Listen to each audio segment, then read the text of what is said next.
having, but the enjoyment of what one has that counts. Kasi baliwala naman kung napakarami mong mga ari-arian, hindi mo naman na-enjoy. Baliwala ko, ang dami mo naipundar, ang dami mong naipon, pagkatapos hindi ka naman nabigyan ng pagkakataon na lasapin ang saya, ang sarap, ang kasiyahan na ibinibigay ng mga bagay na yan. So not all who possess enjoy the possession. And it is one irony of life. So many people work so hard to put up many houses that they never get to live in. Many people work so hard to have many vehicles that they never get to ride and use because of many reasons. One of them, the law of physics, that a man could be only one place at one time. So hindi mo naman na-enjoy ang marami. Marami kang binibili mga damit, pero gaano karaming porsyento sa binibili mong damit ang talagang naiisipan mong gamitin at gusto mong isuot. Kung minsan, pag naisuot mo minsan ng isa, hindi ka nasarapan, nakatihan ka o nahirapan, hindi mo na halos gamitin uli. Pero ayaw mo namang ipamigay, ayaw mo namang alisin sa cabinet mo, pampasikip sa iyong buhay. How much percent of the pairs of shoes people have, especially to those who have many pairs of shoes, do they really get to use often? So sabi, ang dami-dami ng taong pinagsisikapan, pinupundar, pero hindi naman niya ito na-enjoy. And what is the lesson that Solomon is trying to teach us? Enjoy what you have. So you must survey your surroundings, inventory your possessions, and enjoy them all. Isang mahalaga na apat natin nakikita na bubuklat. Subukan nyo magbuklat kayo ng mga cabinet, marirealize, ay may ang ganda pala akong panyo dito, ay may maganda pala akong pamaypay, may maganda pala akong ganun, pero hindi ginagamit. Kasi baka maluma, baka masira, kasi maganda. Pero naluma na ng naluma, at kung hindi man yun ang naluma, kayo ang naluma. No? Kaya mamaya, hindi nyo na rin yan nagamit. Kung minsan magbubukas ka ng mga cabinet ng mga pagkain, ang daming magagandang mga canned goods, masasarap, nag-expire na sa katagalan, ay pinag-iintay ng special visitor para buksan, at naluma na at nakuba na yung lata na baliwala. Solomon is saying, baliwala ang lahat ng iyong tinamasa, pagkatapos inipon, yung pala hindi mo naman magagamit. So every so often as possible, you must take a look and take an inventory of what you have and decide to enjoy what you have. And if you think that you cannot enjoy it in the next 3 or 6 months, give it away. No? Pati po mga damit natin, pagka hindi niya nagamit ng 6 months yan, in the last 6 months, ibig sabihin hindi niya magagamit yan, ipamigay nyo na para magamit na yan ng iba. Kasi laging hiniwalay mo na, gusto mo na ipamigay, pero nung tingnan mo ulit, teka, maganda pa to, balik na naman sa cabinet. No? Pero ang nangyayari lang, nagiging liability. Do not be obsessed with conservation. Do not be obsessed with preservation. Na baka pag ginamit natin ang sofa, masira. Baka pag ginamit natin yung magandang tea set, mabasag. Baka pag ginamit natin yung magagandang baso, mabasag yung isa, hindi na sila pares-pares. Kasi kung nabasag, kung nasira, naluma, sa paggamit, sulit yon. Pero kahit bagong-bago at ang ganda-ganda, naghihingalo ka na, namatay ka na, hindi mo nagamit, yun ang baliwala. Yun ang sayang. And many people don't want to use precious and beautiful things for fear of losing them. Alam niyo yung kasabihan, something's lost and something's gained in living every day. So kung meron kayo isang magandang bagay at ginamit nyo at saka gagamit nyo na wala tuloy, ganun talaga buhay. Talagang may nawawala, may dumadating, may umaalis. Pero hindi nga nawawala dahil naka-estante, naka-cabinet, naka-lock. It's as good as wala. Kasi hindi natin nagamit. Ang dami mga tao, ang dami nilang Bibles. Pag-araw naming Bible, pero isa lang naman ang ginagamit nila, you give it away. So that people will have good use for your Bibles. Except if you're a scholar and you're always wanting to refer to different versions, but give them away. Ang dami nating gamit, kahit tayo tinatawag na mahirap o hindi tayo mayaman, ang dami pa rin nakatago. Ang kagandang mga panyo, mga bordado, hindi na nagagamit kahit kailan. Yung pala hahawakan niya pagka siya'y nakaburol. Ay, ang ganda ng panyo ng patay. So, gamitin. Do not be obsessed with fear of breaking things. Ganun talaga. Things get broken. Parang natatakot ka palang mabalian so hindi ka na nag-sports. Natatakot ka palang malunod so hindi ka na lumangoy o nag-swimming. Natatakot kang bumanggayo sa sakyan so hindi ka na umaalis ng bahay. Dapat ang tao na bubuhay siya ng buong buhay, ginagawa niya lahat ng pwede niyang gawin para makaiwas siya sa mga sakuna at ipinapasa Diyos na niya yung resulta nun. But go on living because life is short. As we have been told that life is 70 years. And if one was very healthy, probably 80. Pero hanggang doon pa rin yun, maiksi yun, kaya hindi dapat sinasayang ang mga sandali. Karamihan, itinuturo sa mga pulpit na tulad nito, sa mga religious gathering, na lagi na lang magtiis ka, magtipid ka, pero hindi yon ang nakikita natin talaga itinuturo sa Biblia, lalo ni Solomon. Because God likes us to have a full life. Life is a gift from God. It is not a problem to be solved. It is a gift to be enjoyed. And a very high level of spirituality is to find the maximum enjoyment in life that God has pre-designed and God has preordained for His people to enjoy. Hindi naman tayo nilikha ng Diyos para parusahan o torturen. Nilikha niya tayo para lasapin natin ang kanyang kabutihan at ang lahat ng kagandahan ng kanyang loob. Of course, things will wear out, things will depreciate, things will fade and tarnish, even disintegrate. But if that happens, well, you are deriving enjoyment and satisfaction from those things, then they would have served their purpose. Basta gamit ang gamit, sulit. Pero kung hindi lang gagamit, baliwala. Bibili ng pagkaganda-gandang sofa, tatakpan ng plastic, at nakaupo sila lahat sa mga bangko, nakaupo sa tabo, sa lata, sa lalagyan ng floor wax, no? Dahil ayaw gamitin ang sofa. Meron ang ganda-gandang kusina, tapos nandun sa dirty kitchen gumagawa. Ano sasampahin mo? Sabi, good morning kusina, ayaw kitang galawin, no? Gagawa ng mga magagandang mga ilaw, tapos ayaw pasindihan. Bakit pa? No? So, kailangan ang tao nagpapasalamat sa Diyos. At isang paraan ng pagpapasalamat is to enjoy what God gives us. Parang kayo, pag nagregalo kayo sa isang tao, ang gusto nyo makita, ginagamit niya yon. Hindi itinatago lang niya sa estante. Ako meron isang tao na tuwing Pasko nireregaluhan ko noon, ngayon tinigilan ko na kasi hindi ko nakikita ang ginagamit. Nakalak lahat sa cabinet. Sayang lang. Baliwala. Sumusulit lang yan pag ginagamit. At kung nasira, nawala, habang iniingatan mo naman ang nangyari yun, hindi get on with life. But ang mahalaga na enjoy mo yan. Ecclesiastes 6, 7-9. All man's efforts are for his mouth, yet his appetite is never satisfied. What advantage is a wise man over a fool? What does a poor man gain by knowing how to conduct himself before others? Better what the eye sees than the roving of the appetite. This too is meaningless, a chasing after the wind. Pag atin pong inanalyze ang philosophy ni Solomon, masyadong deconstructive kung minsan dun sa nakasanayan ng marami na dapat gawin. Kasi sabi niya, ano ba napapala nung mahirap na sobrang magpagod para mag-aral ng mga bagay na ikasisiya ng mga mayayaman? No? Ay, wala naman. Mamatay ka rin. Mamatay siya, mamatay ka rin. Sabi, ano ba ang mapapala nung marunong kaysa doon sa mangmang? Pareho rin niyang mamamatay at pareho rin maaagdasyan. Now, let us not take these things very, very literally. Hindi niya sinasabing baliwala na mag-aaral ka ng manners o i-refine mo yung mga paraan ng pamumuhay. Hindi niya sinasabing baliwala yung matuto ka kasi siya nga nag-aaral din na nag-aaral. Ang ibig lang niyang sabihin, don't be too serious about these things. Natuto ka, gamitin mo. Hindi ka natututo, don't despair. May buhay ka pa rin at tuloy pa rin lang yung buhay at kapareho ka lang ng mga marurunong, pareho lang kayong buhay at pareho rin kayong mamamatay. It is very liberating to learn from Solomon.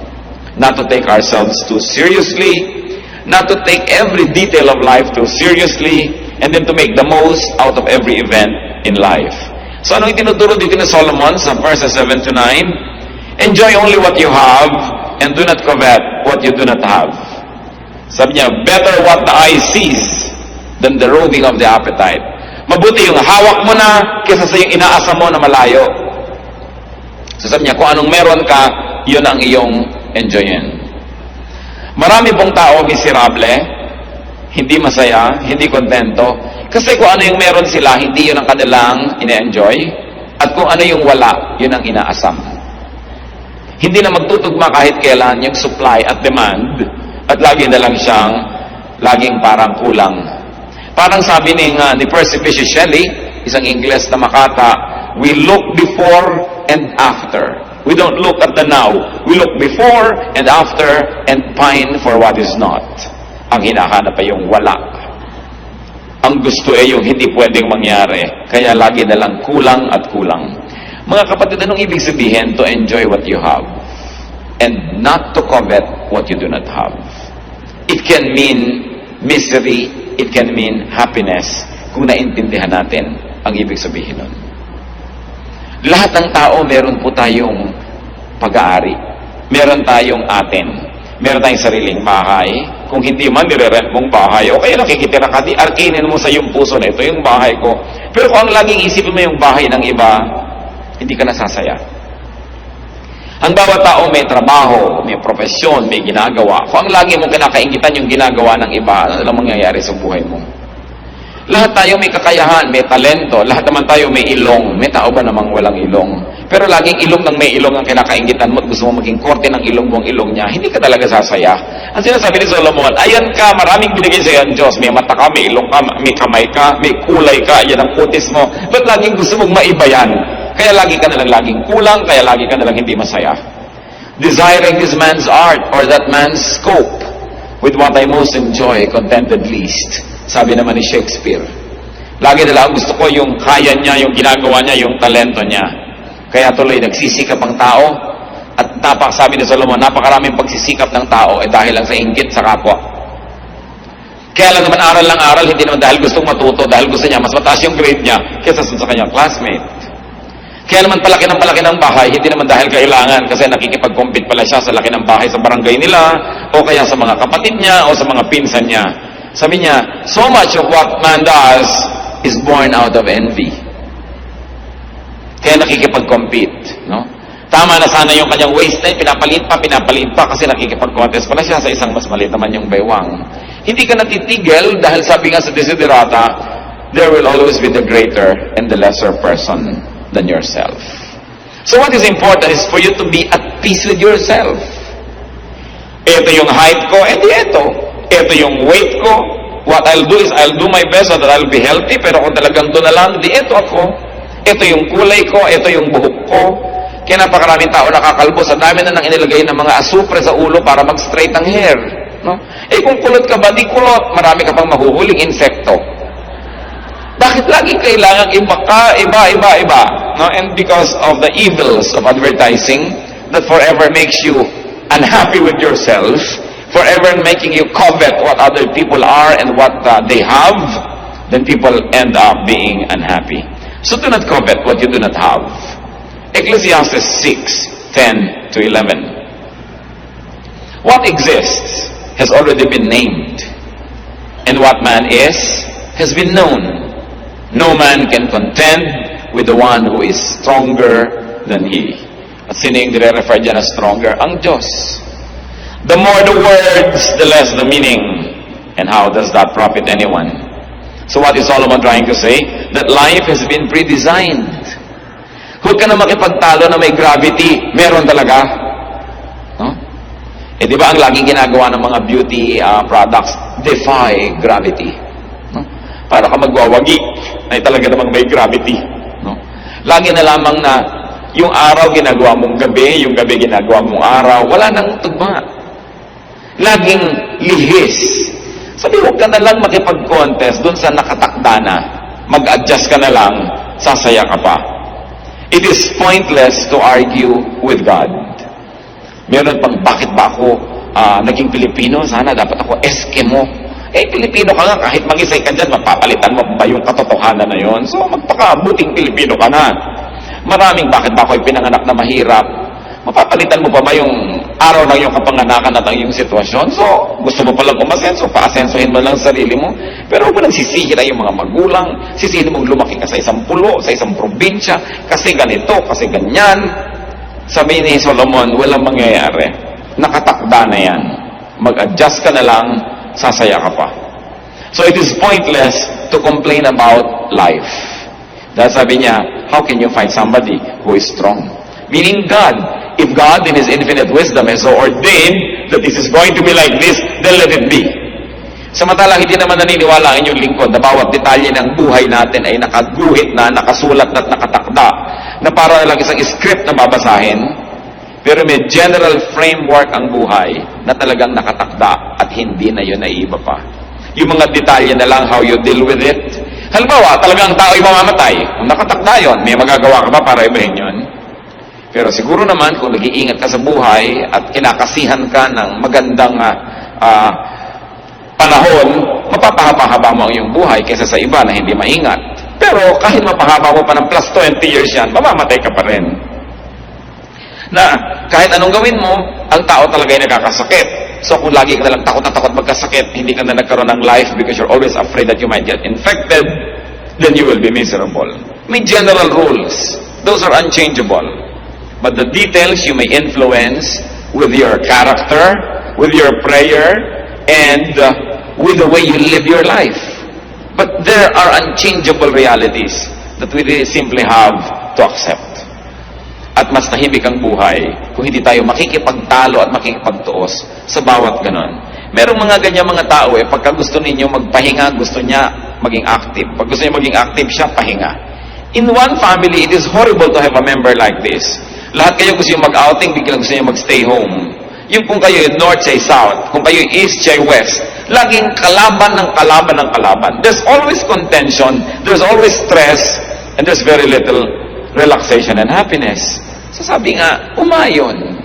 No? Umayon. Umayon sa panahon, may tag-init, may tag-lamig. Mga Pilipino lang ang init. Para naman bago ng bago, dito ka na nga lumaki, dito ka na tumanda, naninibago ka ba na mainit pag tagaraw? Ang init, ang init. Talagang ganun, mainit ka dito Mabuti ka, mainit dito sa atin. Yung ibang tao, namamatay naman sa lamig sa ibang lugar, no? So, laging baligtad. Alam niyo ba na isa sa mga pinakamabiling tsokolate sa Amerika na tinatangkilik ng mga Pilipino? Choknat. Nung nandito sa Pilipinas, walang inasam kundi kumain, no? Ng mga western products sa tsokolate. Mga nasa Amerika na, choknat ang pinagkakaguluhan. Skyflakes. Pinagkakaguluhan yan, no? Sa mga tindahan ng mga Philippine food sa Amerika. Kung ba't nung nandun, ang inaasa mo yung pagkain dito, nung nandito, ang inaasa mo yung pagkain doon, kaya hindi na kahit kailan mag-swak. Pagka nandito, nagbabakasyon, ay sa Amerika, ganito, mabuti pa sa Amerika, mabuti pa sa Amerika. Pero pag nandito mo sa Amerika, ay, alam mo sa Pilipinas, ganito, ganon. Kahit sana lang siya lumagay, hindi siya masaya. Dapat pag binuksan mo ang iyong maleta, isang araw ka lang nandun, treat it as your home and make it your home. Adjust. People who adjust become happier. And Solomon says that the more argumentation, the more philosophizing, the less sense. So the silence of the wise is more enriching than the speech of fools. Binanggit niya yan. The fools are always talking. They're always complaining. Silence is a speech. Kaya even the silence of God can be the answer to our prayers. It's already the answer. Silence. Pagka tayo may mga tinatanong, hindi sumasagot. Huy, sumagot ka. Silence is the answer. No? Nagte-text ka sa tao, hindi ka sinasagot. Ba't di ka sumasagot? Gusto mo sabihin, yung hindi ko pag-text sa'yo, yun ang sagot ko, ayoko makipag-text sa'yo. Yun ang sagot. Hindi mo ba kayang maintindihan yung silence? When yet Solomon is saying, people are always talking, and fools are always displaying their ignorance by talking a lot. And especially when you talk against life. When you talk against who you are. Tayo mga Pilipino, mahilig pababain ang sarili natin. Laging talking against Filipino-ness, against our culture, against our country. So anong nangyayari? May nasosolve ba tayo? Wala din. Dahil may kapangyarihan po yung spoken word. It is very mysterious, but usually what you always say, begin to happen. Kaya kung ano yung gusto natin mangyari, yan ang sabihin mo. Kung gusto mong yung anak mo ay sumipag, laging, ang sipag ng batang ito. Masipag yan. Ang sipag niya, hindi lagi sabihin, batang yan tamad. Lalo nagkakatamad-tamad. No? Pagka sinabi mo, mahirap na sundo yung biyanan ko, ang hirap talaga. Ako, mahirap maugali niyan. Lalong lumalala. Isang hiwaga yan na dapat nating sigurong arukin at pag-aralan, the power of the spoken word. Sa bagay, hindi naman katakataka. Kasi ang Diyos nga, sinabi niya, let there be light. Nagkakalight. No? Let this happen, nangyayari. We were created in God's image. So, mahirap ang ma-connect na may kapangyarihan ng ating salita. So, talk positive. No? Instead, negative. Because what we say have a mysterious way of becoming real in our lives. Then, verse 12 of Ecclesiastes 6.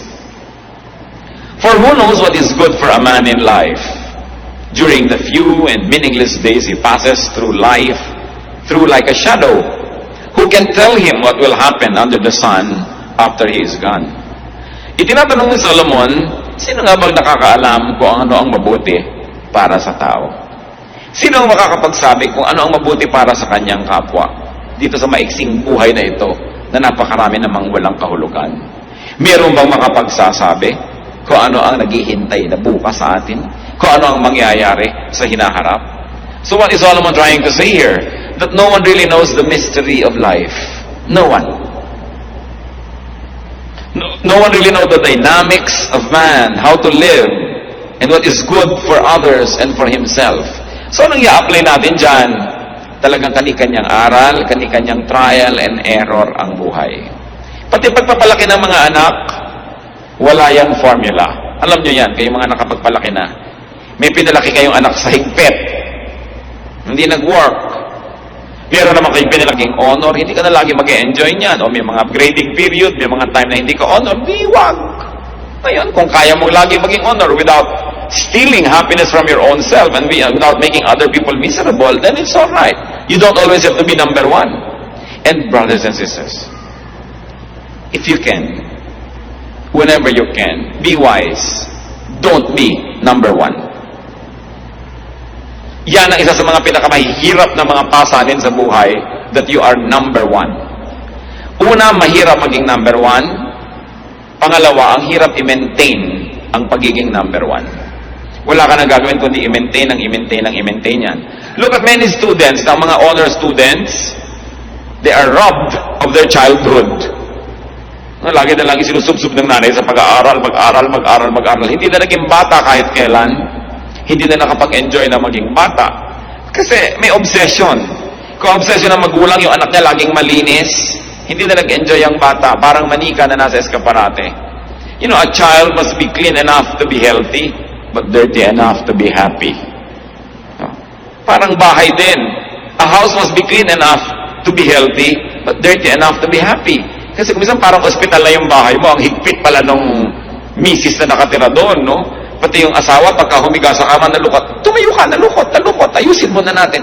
You know, nilalayasan ng asawa yung mga ganon. There must be a little carelessness, a little, relaxation for life to be nice. Merong mga tao nakahiga na lang at lahat, may makikita pang kaprasong palito sa sahig, babangon pa para linisin. Sobrang obsessed.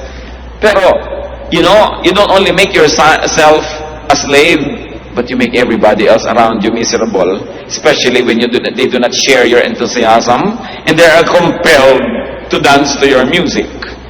Kaya dapat din natin ginagawang goal, yung madali tayong makasama, yung masarap tayong kasama. No? Hindi yung napakahirap kang kasama, lahat para nakatungtong sa dulo ng sibat, kailangan mag-balance ka, lahat ng gagawin mo, numero. So, hirap na hirap ang iyong kasama. Let others enjoy their lives. Why? Because Solomon said, nobody knows how to live life. So don't pretend that you know, and don't pretend that you can impose on others how to live. Hindi ko mo ikaw ang kumikita, hindi ko mo ikaw nagpapakain sa yung mga tinatangkilik, yung style mo na lagi ang masusunod, yung haba ng patilya, gusto mo ang patilya ng lahat ng pakain mo sa buhay, yung paraan mo ng pagkain, yung timpla ng iyong suka, ang gusto mong masunod ng lahat, dahil ikaw yung may pera. Giving people around us the freedom that God has really intended for every human being is one of the greatest gifts that we can give to people. Napakarami pong buhay, mga kapatid, hindi talaga naipamuhay ng may-ari kasi nakasunod lang sa anino ng iba. Lalong-lalo kung meron tayong tatay o nanay o lolo o tita na very domineering, and they also happen to be economically powerful, many lives are never lived.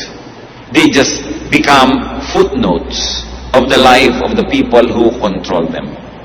Ang Diyos ay hindi niya ginagawa yan. Binigyan niya tayo ng freedom. To the point kasi Adam and Eve sumuway na. Hindi naman niya hinawakan yung kamay para huwag sumuway kasi binigyan niya ng freedom. And because we really don't know, nobody's really sure what works and what doesn't, we must permit the other person, those who are near us, to live life in the way they think they should live it. We should not even impose our morality, even our religious beliefs on others, because even a religious belief is very personal. Ayaw mong kumain ng ganito, huwag mong ipilit sa iba. Ayaw mo ng ganitong gawin dahil sa iyong morality, huwag mong ipilit yan sa iba. Kasi tayo, isa-isa, kanya-kanyang haharap sa Diyos. Kanya-kanya tayong mananagot. Ecclesiastes 6:12, for who knows what is good for a man in life? Talagang napakaraming susubukan mo para mo malaman. No one really knows what is good for a man in life. Tanong, lahat ba ng mga financial advisor mayaman? Diba ang dami ngayon, may bagong profession ngayon sa bangko, yung wealth manager. Ang itatanong mo na, teka muna, wealthy ka ba? Hindi po, empleyado po ako dito. Anong malay mo na mag-manage ng wealth ko? Wala ka naman palang wealth, no? At hindi mo naman pala nagawang wealthy ang iyong sarili. Mga counselor, no, kaya kung counselor, itong tama. Teka, tahimik ba ang buhay mo? Payapa ba kayo mag-asawa? No? Tahimik ba ang iyong pamilya? Tapos counsel ka ng counsel dyan. So, do all counselors enjoy a peaceful life? Are all doctors healthy? Are all caregivers strong? Are all preachers godly? Can fortune tellers tell their own fortunes? Bakit marami manghuhula na mamatay, hindi nila nahulaan na mamamatay sila? No?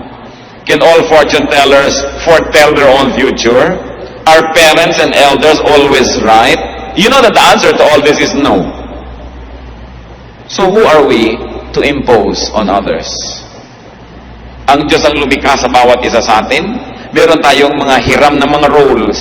May authority ka over your children, over, or your students, kung teacher ka. Pero hiram na role lang yon kasi ang tunay lang na authority, Diyos.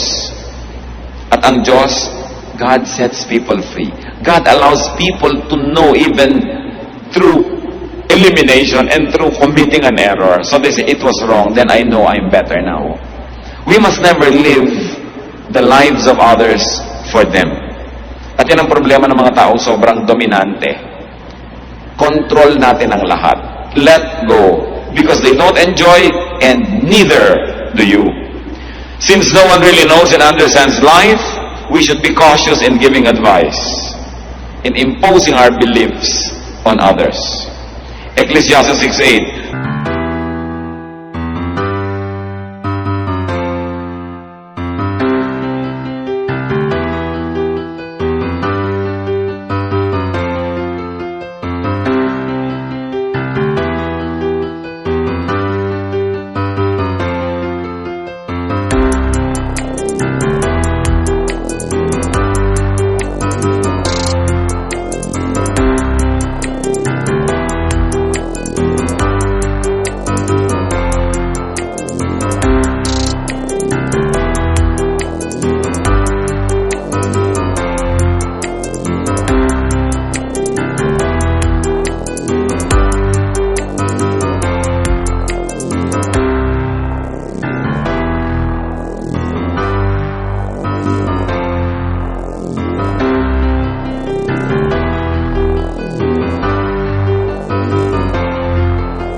ng pera yung hindi ka makakagalaw. So, dapat minamaximize natin habang tayo may lakas, habang tayo may kamataan na lalalabi sa ating katawan. I-maximize yun na yung pwedeng gawin. Because you are not sure if your strength will stretch together with your years. Kaya sayang yung hindi ko pa ito nagawa noon, hindi ko pa nagawa. That's why we counsel young people not to marry very early. Kasi pag nag-asawa ka, lalo nagkaanak ka na, ang dami mo nang hindi magawa eh. No? Na dapat sana to sa edad mo na yun nagagawa mo pa. Kaya nasisira ko, napakaaga ko minsan ang nagiging mga pag-aasawa, lalo't wala namang maraming pera. Live while you are alive. Kung atin pong kukuhanin yung central teaching ng Ecclesiastes, yun eh. God gave you life, live it to the fullest. Don't let others live it for you, and don't live their lives for them. So what do you have that you do not enjoy? Dapat siguro balikan natin yun.